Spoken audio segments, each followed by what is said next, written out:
Anak, saglit lang. Hintayin mo ako.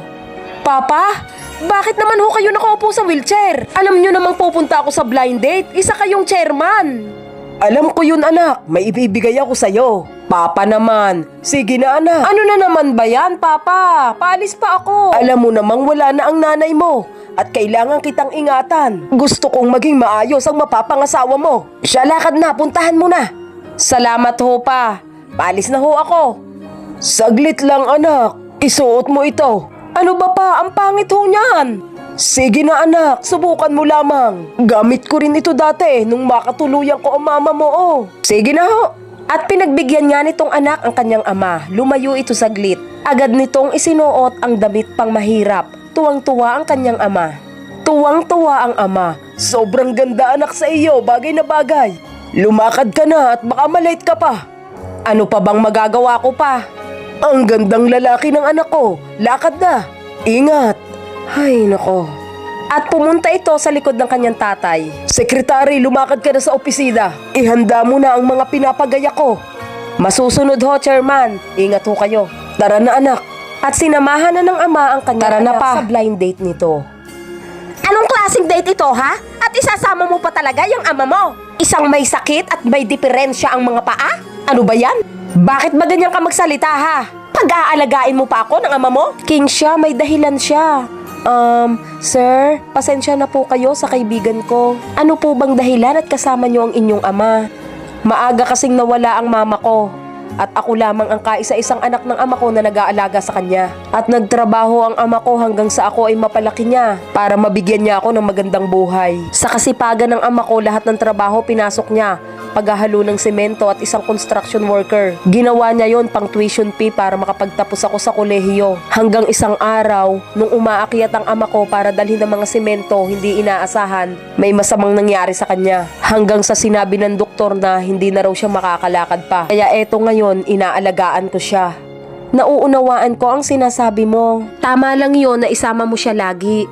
Dapat hindi kasama yung matandang yan. Pwede mo naman niyang iwanan sa nursing home.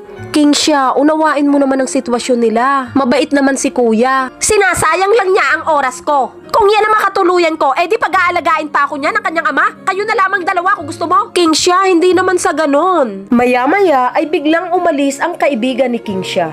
O, kita mo na umalis yung kaibigan ko? Kahit sino, hindi pwedeng gustuhin ka. Isa pa yung alagain. Ikaw talaga? Biglang umalis ang dalaga. Oh, kita nyo na pa. Sabi ko na sa inyo walang makakagusto sa sitwasyon natin. Maya-maya. Ha? Saan ka pupunta? Nagtaka itong si King siya at sinundan niya ang kanyang kaibigan. Anak, sa tingin ko mabait yung nakaputi. Mukhang may mabuti siyang puso. Maniwala ka sa akin. Palagay nyo ba magugustuhan ako pa? Hindi na ako magkakaasawa niyan. Tatanda na akong binata. 36 na ho ako. Papa naman. At parating na nga itong si Yan. Nagkaroon ng pag-asa itong lalaki. Bakit ka bumalik? Tito, nakita ko po kasi na manipis ang inyong damit. Kaya eto po, dinalhan ko kayo ng balabal at ng tubig. Sa'yo na po ito. Malamig na ho kasi ngayon ang panahon. Salamat, Iha. Ang bait mo. Kinuha ko ho yan sa sasakyan ko. Saglit lang ho. Salamat ha. Ako nga pala si Dakyaw. Ikaw nga pala, anong pangalan mo? Yan. Kinagagala kong makilala ka, Dakyaw. Pwede bang ikaw na lamang ang ligawan ko? Ano ba sa palagay mo? Pasado ba ako sa'yo? Kaya lang, mahirap lang ako. Nakakahiya naman, hindi tayo bagay. Para sa akin, mabait kang tao. Napaproud nga ako sa'yo kasi inaalagaan mo ang magulang mo. Bihira lamang ang anak na katulad mo na hindi iiwan ang magulang. Kaya walang problema sa akin kung tayo na lamang ang mag-blind date. Tamang-tama, single ako. Chairman! Dumating na po ang mga product. Biglang tumayo ang matanda. Ha? Sekretary, nadala mo ba ang mga pinapahanda ko? At ang pera? Opo, Chairman. May laman po itong 3 milyon. Ang perang ito ay ibibigay ko sa aking anak para sa aking magiging manugang. At ikaw yan ang may mabuting puso. Nagtataka si Yan.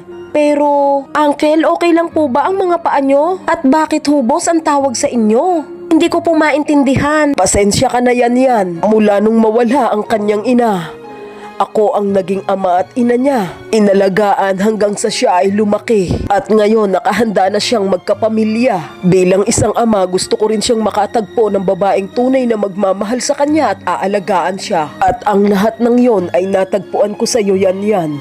Naiintindihan ko ho kayo, Tito. Napakaswerte ho na magiging asawa niya. Yan, ikaw yon. Pwede ba kitang maging girlfriend? Para sa'yo to.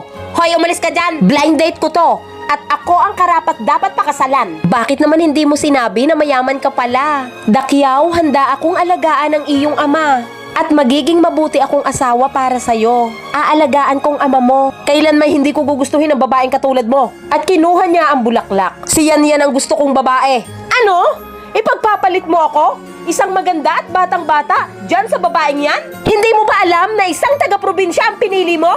Ikaw, hindi batayan kung taga-probinsya man. Ang mahalaga ay yung mabuti ang kanyang kalooban. At bilang isang magulang, gusto ko siya para sa aking anak. Siya nga pala Yan. Ito ang 3 milyon. Bigay ko sa iyo. Bigay ko yan sa'yo. Di ba dapat akin yan? Hindi kita gusto para sa anak ko. Siya nga pala anak.